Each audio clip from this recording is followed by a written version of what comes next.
Hey guys, my name's Stefan, Botanist Cool, and today we're talking about the Beholder. The Beholder is a classic staple of D&D and is a fantastic monster, especially for mid-game to late-game people to fight. So if you're in that realm and area and you're DMing that realm of area, give them a Beholder every once in a while. It might be a lot of fun. And if you guys have fought a Beholder or like Beholders, like, subscribe, and all that cool stuff, tell me in the comments what your experiences with them, and let's get right on into it. So, first and foremost, the Beholder, as I said, is a mid to late game enemy. It has a natural armor class of 18 with 180 hit points if you don't roll for it. And it can fly and it can hover, and there's a lot of things that are going to really challenge your players. When it comes to its stats, they're all above a 14 except for strength, which is a 10. So there's no deficiency in its stats whatsoever.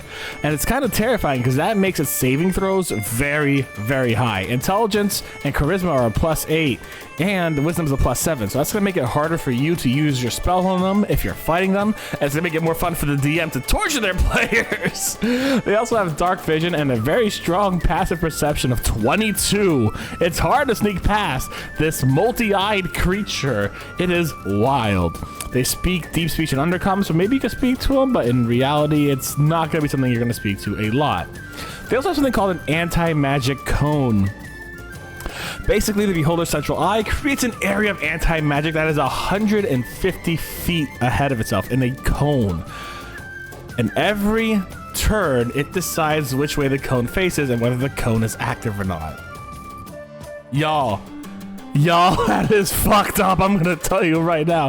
That is rough to be on the receiving end of. So you actually have to move with your party to be close enough to get out of the cone, but also far away enough that it can't attack you. It's a pain to fight this thing. It's gonna be rough. You can't be at a distance as a spellcaster, because if you're in this anti-magic cone and you're too far to one side, it's gonna be hard to get to the other side and get out of the cone in time for you to actually use your magic. Oh my god. The Beholder shoots 3 of the following magical rays out at random, choosing 1 to 3 targets. It has eye rays. So there's a charm ray, which will charm you.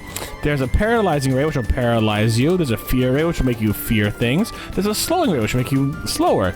There's an invasion ray, which gives you like necrotic damage. A telekinetic ray, which will fling you 30 feet. A sleep ray, which will make you sleep. A petrification ray. A disintegration ray. And one that is just called a death ray. The target must succeed a DC 16 death saving throw or take 55 necrotic damage. If the target dies, it is resistant to 0 HP. That's fucking wild. It also gets legendary actions. It's 3 legendary actions.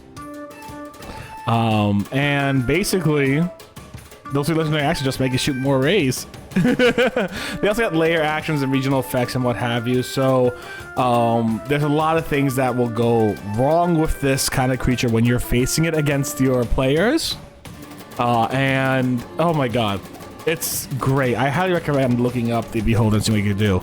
The cool thing is you'll actually see a lot of these things happen in Baldur's Gate 3. I know that when you're entering through the old Cathedral Saloon and you go down to the Underdark, you'll be able to face like a baby Beholder, and during that time you will face it for it will have charm rays being used. It will have I believe petrification rays being used. And I believe it also uses its telekinetic ray here and there, but I know I've seen at least the charming and the petrification ray being used in Baldur's Gate 3. I fought that thing so fast. Oh, fear. I've seen it use a fear ray when Lizelle was trying to go for it. Lizelle could no longer actually pass and go towards it because it used a fear ray on her. That's what I'm remembering. But it's... Baldur's Gate does a great job making this thing awesome. Anyways, it's a great creature. I highly recommend learning about it. And if you're DMing, I highly recommend putting this at a late game, mid game boss. It's gonna be a lot of fun, and it's gonna bring a level of classicness back to the game that is just gonna be, I don't know, in its own way, very nostalgic and very, very D&D. It really matches the mood well, and it's a classic monster. If you haven't fought it, put it in a dungeon crawl for funsies. Why not? You know? I highly suggest doing that and having the party ready to deal with that bullshit. So when painting this guy, just simply put, I had a paint called Beholder Purple. Painted it purple. I have to do a little bit more work on the mouth. The mouth itself is fine. I painted like a deep, dark reddish purple. But I want to put highlights in there to make the tongue stand out more, to make certain parts of the mouth feel more shaded. I definitely want to add some yellowing to the teeth when I have the next time available. I want to add a wash to it, but again, I am pretty bad at washes and highlights, and I think it's because I'm generally an impatient person and I need to let it dry fully before even touching the model again. And I don't know if I put too much wash on or too little wash on or whatever, but I need to learn how to do that better. If you guys have washing tips when it comes to like shadow washes and stuff, put them in the comments. I would love to hear your opinions. I want to know them for sure, because I definitely need to learn how to do that a lot better. I am not doing well on that.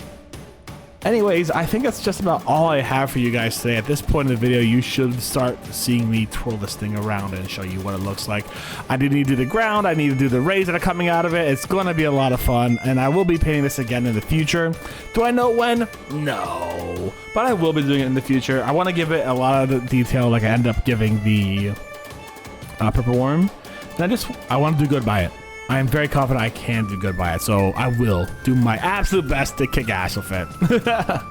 Anyways, guys, thank you very much for watching. If you enjoyed it, like, subscribe, all that good stuff, and stay safe, stay Botanist Cool. I'll see you for the next video. Bye, everyone.